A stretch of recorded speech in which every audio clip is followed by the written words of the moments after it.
let me play the devil's advocate for a moment. I'm sure you've all heard that phrase. If your spouse says to you, don't you think my new haircut looks great? It's not advisable to say, let me play the devil's advocate for a moment. Or if you do, you better be wearing body armor. But have you ever wondered, where does this concept, this technique of the devil's advocate originate? Well, let me take you back to 1587, to Pope Sixtus V. He was designing the modern process of canonization, the system by which the Catholic Church would recognize deceased individuals as saints. He decided to appoint a senior official of the church as promoter of the faith. The notion here was that they would play the devil's advocate. Let me explain how the process was to work. Suppose that someone nominated me for sainthood. I know, hard to believe. Proponents of my candidacy would argue that I had lived a holy and exemplary life. The devil's advocate's job would be to argue that I was a sinner, not a saint. And only if you could overcome the objections of the devil's advocate could I become a saint. Now, unfortunately, at this point, I'm dead, so I don't get to defend myself against the devil's advocate. And therefore, very few people became saints. It was a very exclusive club. And the process worked that way for centuries. Now, for centuries, others looked to this and thought, the devil's advocate, this technique can be used to improve group decision-making. But more recently, innovation expert Tom Kelly of IDEO, the leading design firm, has said that the devil's advocate is the single biggest innovation killer in corporate America today. Does the devil's advocate destroy creativity? Should we abolish it from creative processes like design thinking? Kelly's statement troubles me greatly. As a scholar of decision-making over the last 20 years, I've been a proponent of devil's advocacy.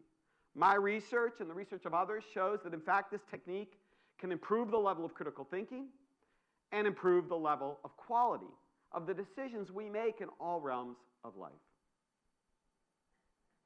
So what do I make of it, though? Is there a cost to devil's advocacy? Now, interestingly, in the early 1980s, Pope John Paul II reformed the canonization process. And the promoter of the faith was no longer to play the role of devil's advocate. And during his tenure of a little over 2 decades, nearly 500 people were recognized as saints, far more than had been named in the entire 20th century prior to his tenure. Remove the devil's advocate, and suddenly people became holier. But wait a second. Even the Pope agrees with Tom Kelly. Maybe I really do have to question my own beliefs about the benefits of devil's advocacy. Researchers have been studying this technique for many years, and in fact, David Schweiger and his colleagues pioneered in the 1980s a series of experimental studies looking at how devil's advocacy compares to other methods of group decision-making. And over the last 22 years, I've been using a modification of his experimental design in-class exercises with my students.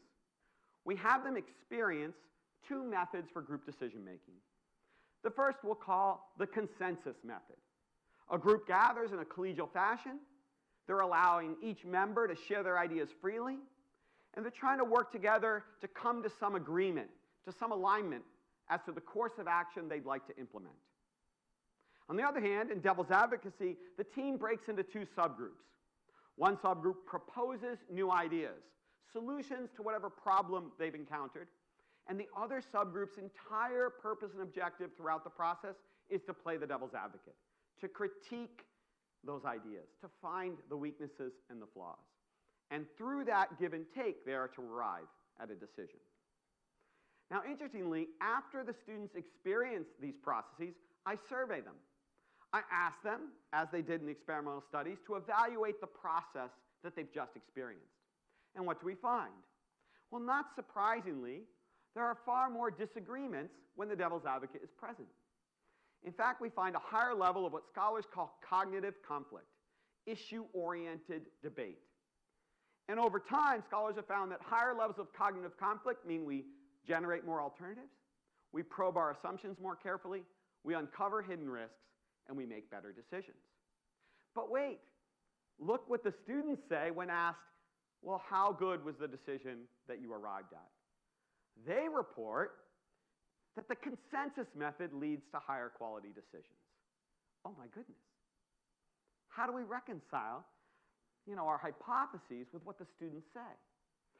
But Schweiger and his colleagues and others who've run experimental studies, they've, of course, not relied only on what students say about their own decisions. They've brought in expert judges to rate the quality of the choices that these groups make.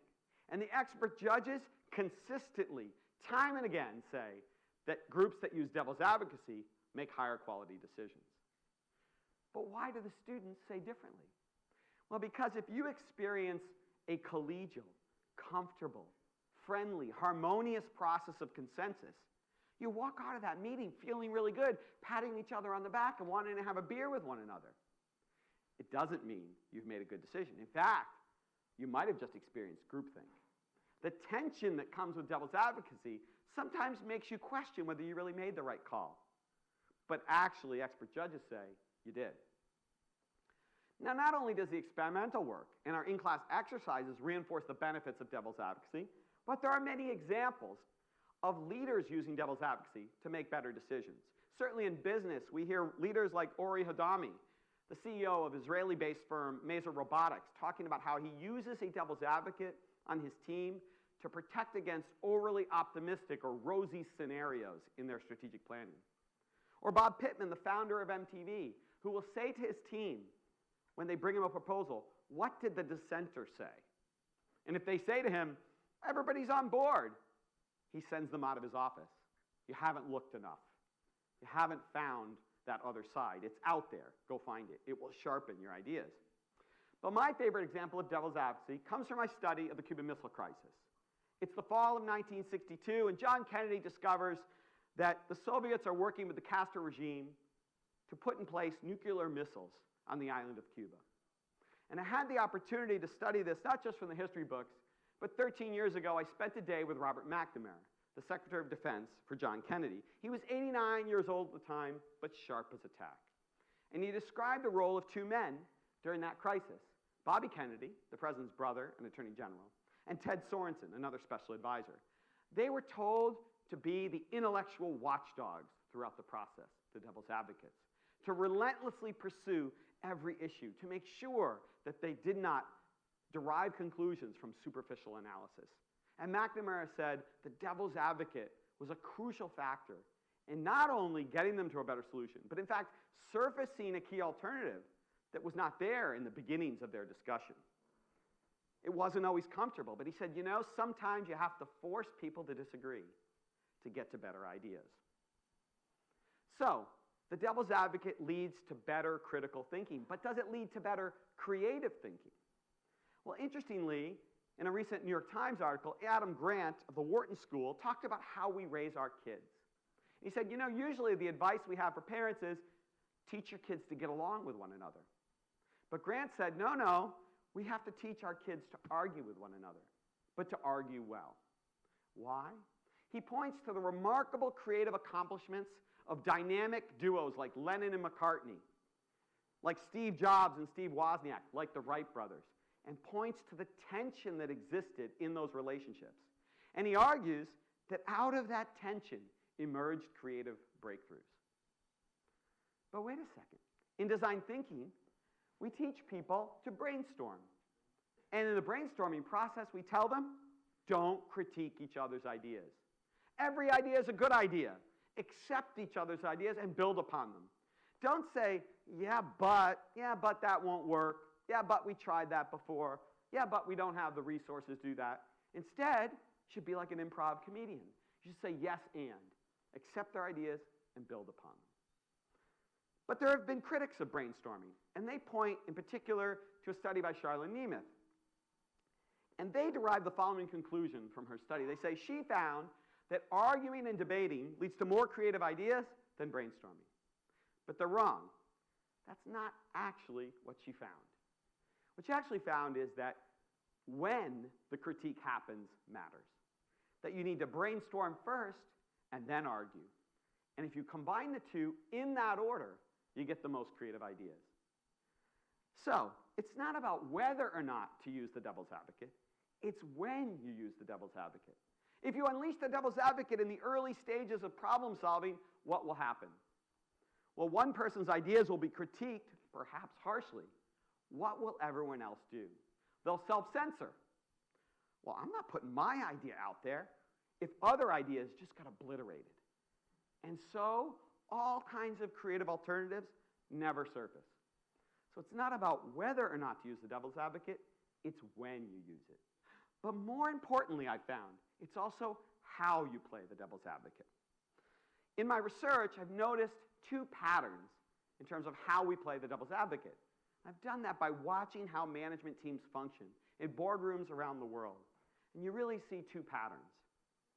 In one pattern of devil's advocacy, what you see is a few ideas emerge, and the devil's advocates view their role as to poke holes, to find all of the flaws in those ideas, and to argue against them fervently.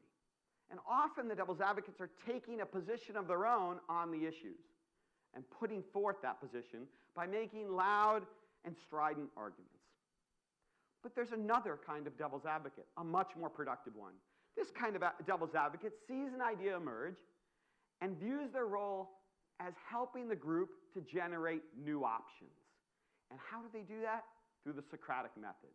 They don't make a lot of statements of their own opinion, but they ask a lot of questions.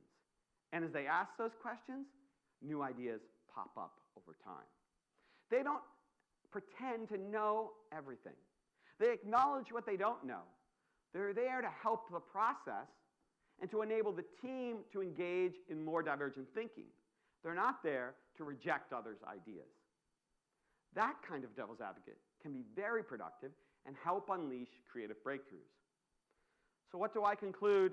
It's not about whether or not we should have a devil's advocate. It's about when the devil's advocate enters the process and how we play the role. If we get the when and the how right, we'll have amazing creative breakthroughs. I'll close by recalling the words of David Hume. He once said, "Truth springs from arguments amongst friends." I'd like to be so bold as to rephrase Hume's statement. Creativity flourishes, springs from constructive and timely arguments amongst friends. Thank you very much.